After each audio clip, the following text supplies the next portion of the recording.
Exciting news this morning, Mark Ogden, at least for everyone living on this side of the world, meaning the UK and the Republic of Ireland, as the government and Boris Johnson, the Prime Minister, has backed a bid for the UK and the Republic of Ireland to host the World Cup in 2030. He has even gone as far as to say that it is the right time for that joint launch. So, what exactly is the likelihood of this happening, and what are some more of the details of this bid? Well, we know that the World Cup in 2030 is the centenary World Cup, so there's a lot of competition to host it. I think we've already seen Argentina, Uruguay, Chile, and Paraguay have confirmed a joint bid. Uruguay hosted the first World Cup in 1930. We've seen Portugal and Spain offer to host it for Europe. So there is a lot of competition out there already. I think Morocco has also confirmed, but I think England hasn't hosted the World Cup since 1966. It famously missed out in 2006 and 2018. So Boris Johnson, the Prime Minister, has now said today that the time has come for the home of football, he calls it, to have the World Cup again, which I think is the first own goal of the bidding process. Any Englishman calling England the home of football is guaranteed to anger and upset the rest of the world who doesn't like that English arrogance that they believe that this England gave the game to the world. So that doesn't help, that doesn't help. The government support helps in terms of finances, but Boris Johnson saying that England's the home of football is a bad start. What I suppose can England do? Because I mean, I know he says the home of football, and it might tick off other people, but he's not wrong in that sense, of course. And when you're thinking the centenary World Cup coming up, back to where I suppose the country that gave the world this beloved game. So, is there anything in that though that can give, I suppose, the people on this side of the world some hope, Augie? It just gives a sense of self-entitlement. I think that England believes it deserves a World Cup. Now, look, England hasn't hosted the World Cup since 1966.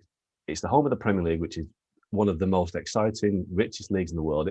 It is a home of football. It's a great centre of football, but to suggest it's the home of football, and that can be offensive to people in Brazil, to people in Italy, to people in France, in Germany, all these great nations of football that have won more World Cups in England, that have produced many great players.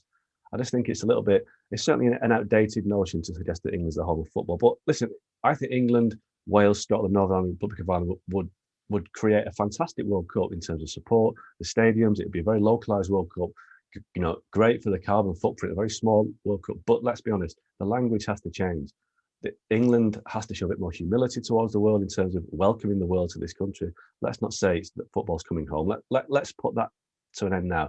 Football isn't coming home. Football is a global game, and football should just play wherever the World Cup is designed to go.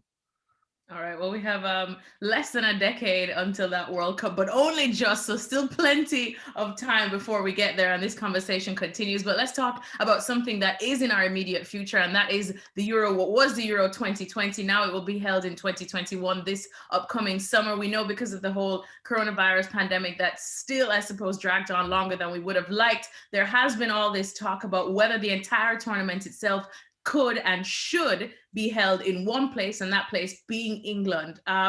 Exactly what's the latest there, Augie, and what's the likelihood of it happening? Well, I think Wednesday's the 100-day countdown to the start of the Euros when it's in Rome. I think Italy played the first game in Rome. So, it's getting very close, and as yet we don't know what's going to happen. UEFA, I'm told, is still planning on a 12-city tournament, the original plan. Whether there'll be fans in there is debatable. Obviously, the pandemic is still raging across Europe right now. So there's going to be I think it's UEFA Congress meeting in April, which will finally decide if it's going to be in 12 cities, if it's going to be in fewer than 12, if there's going to be fans allowed in. But right now, UEFA are working on the basis that it'll be 12. And I think, that is the hope, but that involves a lot of travel, a lot of different governments to deal with, a lot of different, infection rates across Europe. Now, there are potentially countries that might step in to host it, but I don't think we're quite there yet. And I suppose just thinking of the Euros as well, there is a coronavirus pandemic and the infection rates, and the fact that we are now only about 2-3 months probably before things have to start get moving.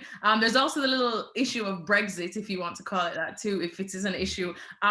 Does that throw another spanner in the works as well? What are some of the rumblings you've been hearing there? Well, Brexit, the UK leaving the European Union happened this year, and I think Boris Johnson, the UK Prime Minister, has said this week that England is ready to step in and host a 12-city tournament in England if need be in the summer. But I think that we have to look at the politics in this as well. I don't think that the big governments in Europe, the big countries in Europe, will happily allow the UK to step in as a host of Europe's premier football tournament on the year that the UK has left the European Union. It suggests that the European Union can't do as good a job as the UK, and politically that doesn't work. So I think, England could step in and host the tournament. I think it's very late in the day to arrange it, but UEFA don't have many other options in terms of it going to one particular country if they have to do that. I don't think they will have to do that, but I do think it's likely that maybe one or two cities might pull out because their governments are saying that fans might not be back in stadiums until September, the autumn time maybe. So if fans can't be hosted in grounds in June and July for the Euros, I don't see how it's feasible for UEFA to take the games there. But I think right now, my view is that we'll get to the tournament in June, and there may be maybe a 9-city tournament rather than 12. But I don't think it'll be held in one country. It won't just be held in England. So overall, I suppose with these two stories, I guess you just want to advise everyone in England at least to kind of cool your jets for now. Yeah, don't put footballs coming home on the player yet. I think we're waiting quite a long time. Middle of July, if they get to the final, England maybe can play it then. But I think it'll be a European-wide tournament. I do think that it will take its shape in a similar fashion to what it was designed as. Maybe not the full 12, but it won't be in one. Thanks so much for watching ESPN on YouTube. And for more sports highlights and analysis, be sure to download the ESPN app. And for premium content and live streaming, subscribe to ESPN Plus.